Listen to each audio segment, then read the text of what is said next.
welcome. Hello, it's Thursday, and you know what Thursday is, Beyond Small Talk Day. Welcome. My name is Jackie Janik. I'm a women's empowerment coach, helping women uncover their purpose and define their own path in the world. And today, you are watching Beyond Small Talk. Real women, real conversations, elevating womankind one talk at a time. And you are in the right place today if you're thinking, how do I level up my career? Like, how do I level up?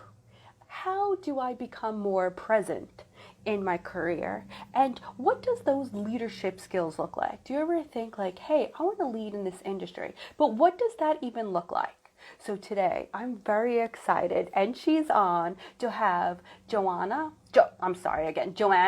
Lovering.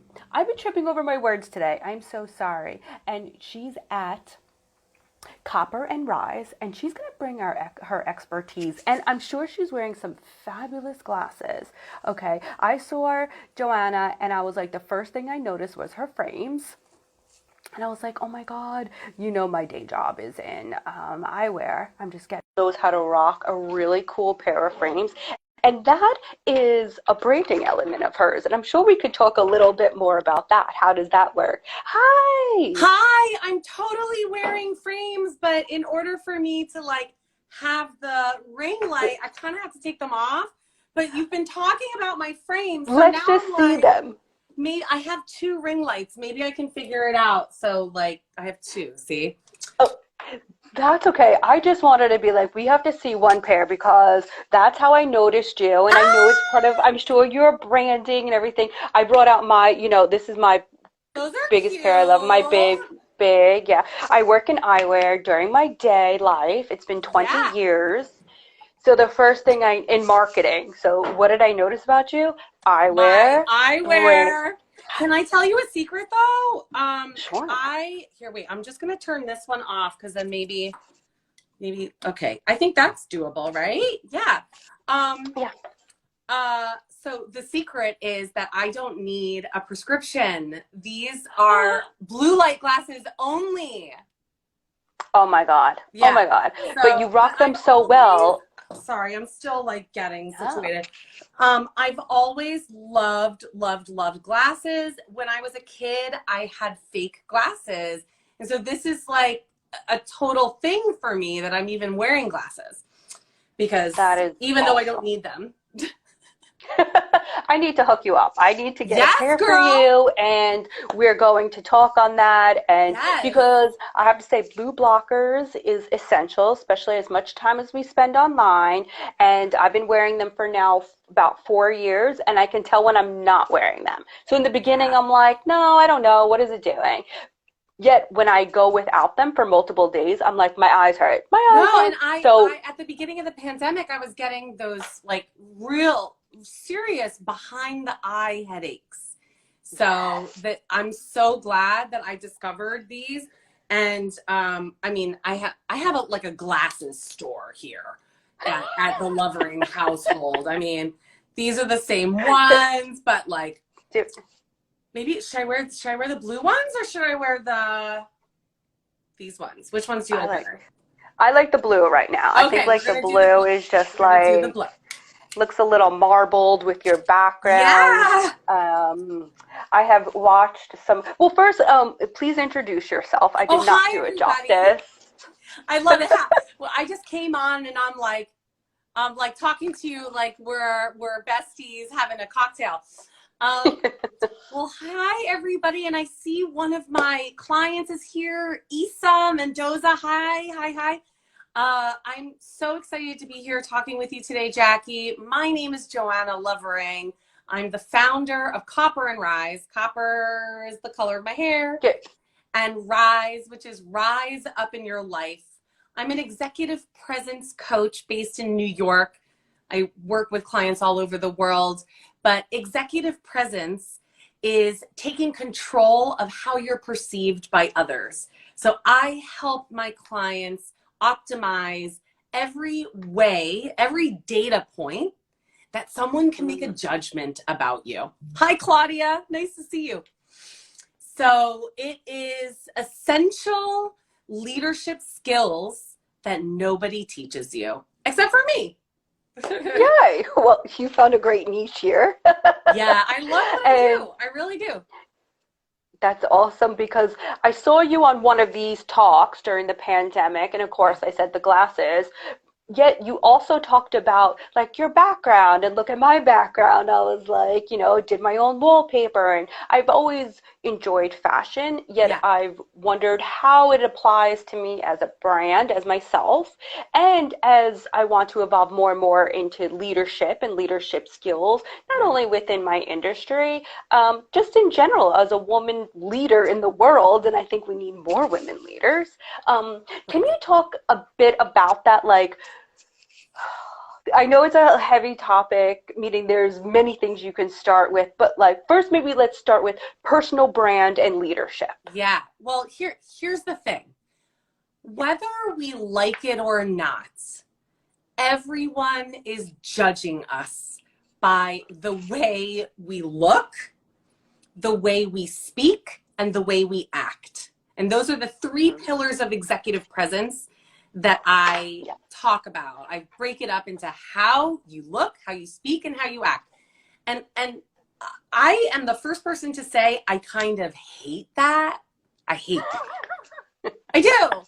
I do because I really wish that all of us could be judged on our accomplishments and all of the hard work and achievements that we've had over the years because we And our work damn hard. skills. Yeah, and our Yeah, and the skills. skills and whatever, what we learned and things like Yeah, that. yeah, yeah. Yeah. Like I'm a whole person. I'm a whole human, and and I am so much more than the way I look, right? And Yeah. I say yes, I completely agree. And unfortunately, we are still animals, and first impressions are very long lasting. And what do people use as data for first impressions and second and third? Yeah, it's the way you look, the way you speak, and the way you act. Yeah. Sure, you can So, adjust, people can adjust those judgments of you, but sometimes you only get one chance. right. So, what I do is, I mean, when it comes to personal brand, what I help my clients do is what are the physical behaviors, the manifestation of who you are intrinsically and authentically? And then how do we show that to the world? So that's the important key. I'm just going to keep rolling here, Jackie. Hope you don't mind. Yeah, no, no. Rolling. I mean, your energy is off the charts. I Yeah, love it. always. So, and I've been, so I'm sure that's part of like your look, speak, act, right? Yeah, And my yeah. look, I mean, speak, act, you don't I always mean, have to have a lot of energy, that's for sure. yeah, but Yeah. how about if you were like in an interview, in a meeting, etc.? So like my look, speak, act, I usually always look like this. I love having blonde hair. I always Yeah. wear like hoop earrings. Yeah. Right now I have a Metallica t-shirt on. Yeah. However, the one thing is my accent. I feel like I have a harsher New York accent that sometimes it's not always interpreted equating to like maybe my You wit, like yeah. they're like, oh, Well, this, well, listen, you you're know. talking to an Italian Jersey girl who, if I go have one glass of wine, I start talking like this, okay? So I understand the accent I, thing. And here's the thing. I want to be super, super clear that optimizing your executive presence is not about changing who you are, okay? It's not about being more extroverted if you're an introvert or being more charismatic or it's not about that because who you are is exactly who you're supposed to be and perfect. But what I do want to stress is that there are many, many, many different parts of who you are that you can choose for a particular audience. And that's mm, how I discovered what executive presence is because I have this story that I was working in the most amazing job I ever had. I loved it. I was kicking ass. And I went into my annual performance review. First page was glowing. All of the ways that I am kicking ass at my job, getting results, going above and beyond, all of that stuff. And then the second page was about what they called competencies, which is how you do your work. And I started getting feedback like my laugh was too loud and I was intimidating to people. And yeah, right. And I like, let's not even talk about the quality of that feedback for a second, because I have many things to talk about there. But the point is that I was walking into that office every day doing default Joanna. And default Joanna is like, is pretty fucking good. If I do say so, right? Default Joanna got into an Ivy League graduate school. Default Joanna got awesome companies on her resume like JetBlue and L'Oreal and Tiffany and Company. Like default Joanna's pretty damn good. The thing is that as we move forward in our careers and we start to meet different people that are probably higher and higher up in the ranks, we need to adjust the default. We need to have choices that are still a part of our personalities, but choices so that we can match energies in the room and come off in the best light to certain people. That's what executive presence is. It's about choices. That is awesome. And I love how you said matching energies in the room. So it's, again, know your audience, know where you're showing up, and know what part of your default, I love how you said that, default, my default Jackie, what part of default Jackie is beneficial to show up at this moment, right? Because like you said, getting on and talking like we're BFFs with cocktails isn't the best default characteristics of ours if we're going for an interview or we're presenting at a meeting. We have a big meeting. I have a big meeting coming up in December. And I'm like, how I show up there is not how I'm showing up when I'm going out with the girls or taking my daughter somewhere or going on date night. It's just like different. You're right. Got it. It's still you. It's still me. But it's just different facets of me that are still authentic.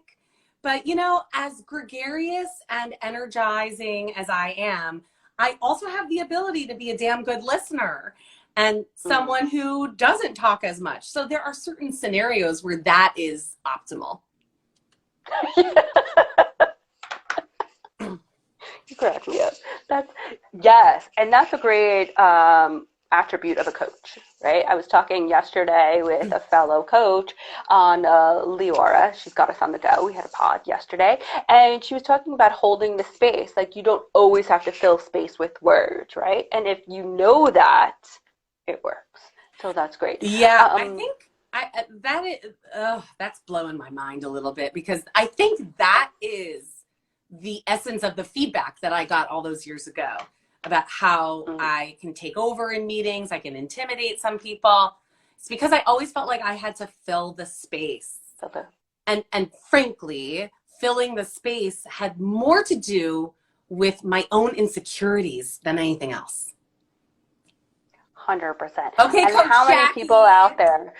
How many people out there know right now someone that they work with in your world where people fill the freaking space all the time? All the time. Which is, you know, one of the things that I teach my clients all the time is how to use pauses and silence to their strength advantage. So in other words, you actually show more strength, especially in one-on-one situations where you ask an open-ended question and then you just shut up. The other person is forced to speak, and it is a power move. You know, you say, I charge $5,000 for that. And people usually figure it out on their own, which is my part of door coaching. I always say, I don't do any of the heavy lifting. That's why I love it. I just show up. I'm really great at asking one open-ended question, and I hold the space for you. And I can tell when you get uncomfortable, you want me to fill the space, and I don't, because I'm not uncomfortable. That's what you're paying me for, right? And then you keep on talking. And keep talking. And most of the time you will come to the answer all on your own, and it's way better than me telling you an answer. So, of course, awesome. yeah. Thank you. Thank you. Can we talk a little bit about leadership? I've been reading a lot about leadership lately, and I really want to know, what is your definition of it, and how do you help your clients embrace their inner woman leader? You know, so often I ask, let's say, prospective clients or someone that has a consultation, well, are you a leader? And they say, no, I don't have anyone reporting to me. And I say, oh, hold on, lady. That doesn't necessarily mean that you're not a leader. So the old school, like real textbook definition that I learned in grad school in my org psych class, org psych 101, is a leader is anyone who has followers. And I don't mean followers like soldiers that will follow your every rule, but anyone that looks to you for any sort of guidance, direction, ideas, anything like that. So it actually has nothing to do, in my opinion, with positional power or your title at work. It has everything to do with how people view you. How do they perceive you? And so I think that everyone can be a leader. You just have to display some behaviors that are science-backed leadership behaviors. Things like asking open-ended questions instead of closed-ended questions. Things like taking temperature checks in the middle of a meeting to make sure that everybody's okay. You know, even little things like that. It doesn't have to be, you know, I'm leading a project team. So everybody can be a leader. They just have to have one or more followers. I totally agree. That's such a nice way to look at it, because I think people get confused that managers, just because you're a manager doesn't mean you're a leader. Listen. I know a lot of managers who are not leaders. Okay? So that is a whole other IG Live. But the reason why I got into this business, the reason why, I have years of experience in leadership development where I was standing up in front of 30, 40, 50 people, teaching them how to stop sucking at being leaders. Okay? And every time I would tell people that, they're like, oh, can I send you my boss? I'm like, yes, you can. Yeah. So the thing is that we're caught in a bit of a conundrum, because typically people advance in the ranks at work because of their technical achievements, you know, being a really good designer or being a really good attorney. But nobody teaches you all of the soft skills stuff that's actually in some ways more important than being a good designer. Once you start leading a team, it's actually more important to be a good leader than a good designer. You know, one of my most fun jobs, actually, I worked for Daily Burn, which is a fitness app. And I had a team of 27 remote workers. This was in 2014, before Zoom was even a thing, and I was using Zoom. But all of those people were either personal trainers or registered dietitians or nutritionists. I am none of those things. Like, do not ask me the correct form for a deadlift, okay? So I'm managing a bunch of people that I do not have expertise. Like, our expertise does not match. And it still went really, really well. And I'm still in touch with so many of them today because I'm a damn good leader. And so I could be vulnerable and say to them, that's another leadership quality, by the way, is vulnerability. But I could say to them, hey guys, I don't know the right answer here. I don't know what a diabetic should eat and not eat. I think it's something about sugar. I don't know. But I I could teach them how to engage with their client, how to ask questions in the most effective way, how to build a coaching engagement with their clients. So even if you don't have the same technical expertise, you can still be a kick-ass leader. That's my point. 100%. Yes. Yeah. I follow Brene Brown. I've read her books. I love You Brene mean Brown and her Brene, Miss definition. B, my favorite? Yes. She doesn't know that we're best friends, but we are. She doesn't know like I kind of stalk her and Yeah, that I know totally. way too much about her life and Yeah. that one day I'm going to show up at her door, right? Yeah. In Austin. I was like, oh, don't let me get to Austin. My sister lives in Austin. I was like, oh, you live in Brene Brown City. Just like Ted Lasso. Yes, Issa. Thank you. Ted Lasso is one of my favorite shows. And yeah, it taught me a lot about leadership. That is sure. Yep. I have to watch that because with Brene, she talks about, seeing the potentials in others and be willing to nurture it, right? Yeah. And that just clicked in my head because I feel like in the workplace, especially with women, and we were talking about this a few pods ago, is that are we always supporting each other? Like truly supporting each other? Do we really? Yeah, exactly. We roll our eyes because we don't.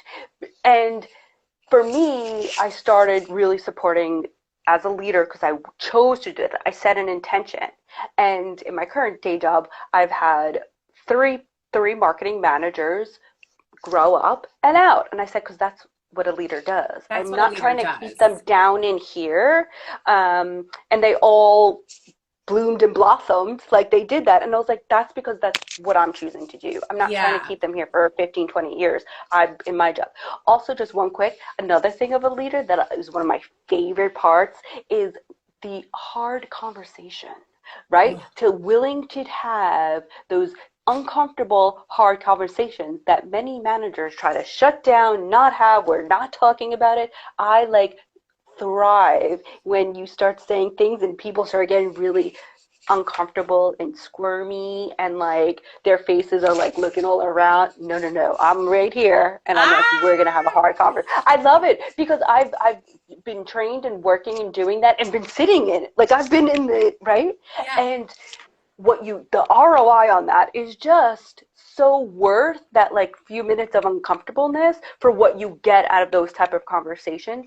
And I think you need to know how to have them, right? Well, yes. And one of the things that I teach my clients, especially that are in my Presence Studio cohort mastermind, is how to give that feedback in a direct and compassionate way.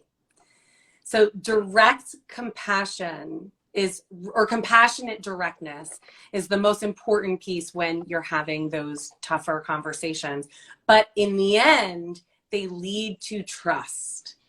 And that's as a leader, you need your people to trust you. That's the most important thing. So lying is out the window, forget it. Or pussyfooting around or covering things up to make it seem softer. We can still be direct and compassionate at the same time. Yeah, 100%. And I know we're almost to the end, but real quick, there was in my company an old timer. He passed away, but was like a dad to me. And one meeting we had, we were all talking, and everyone was offering, their insight. Everyone's at the end of the day, he looked at us all and he goes, "This isn't a democracy. It's a dictatorship. I'll get back to you." And I was like, okay, maybe that it's old school, but I was like, thank you for being honest. You were being honest. Yes, everyone's like, oh, we work at a he was a little jokey, but he wasn't. He was honest. He was like, thank you. And I, like you said, with the trust and honesty, number one, did I like what he said? Not really, but whatever. I appreciated the straight up honesty. Straight up honesty. I love the truth. It just feels so much better because I know the next thing that he's going to tell me is probably the truth. Sometimes we just need someone to make the decision. It doesn't even matter what the decision is. Sometimes we just need someone to make the damn decision. So I get that. And hi, Bella Bombshell. Hi, Steph. Okay. Oh, there's so because nothing keeps you stuck more than being non-decisive. Being non-decisive keeps you stuck. You will never move. And I had a coach teach me that. They're like, just make a decision. And if you don't like it, guess what you can do? You can change your mind. I was like, oh, no way. Consensus isn't always the way to go. Right. It's not. Well, oh my God, this was just an awesome conversation. We have to connect offline because I Yes. have to hook you up. And I Yes. have some other opportunities that I'm thinking that I just want to not pick your brain. I want to talk to you about opportunities with my day job and things like that because we need you here. We need you. Oh my So God, thank you. Well, I would love to thank talk to you you. and anyone else that's watching. Find me on Copper and Rise on Instagram. And also my website is www.copperandrise.com. Please follow Jackie. Her chit chats with, I mean, a lot of my friends actually, and people that You you're like had in some the friends on here. circle. Yes, women supporting women. Yes. Yes. So Thank you, follow Bella. Jackie. She's a fantastic coach. And Jackie, thanks so Thank much for you. having me. I really appreciate it. Yeah. Thank you so much, Joanna. And follow her, Copper and Rise. Copper and Thank Rise, you so much. Copper and Rise Copper. Now I up. get it. Copper and Rise. Thank you, Yes. Beyond Small Talk community. Thank you so much. Have a Bye, great one. everybody. See ya. Bye.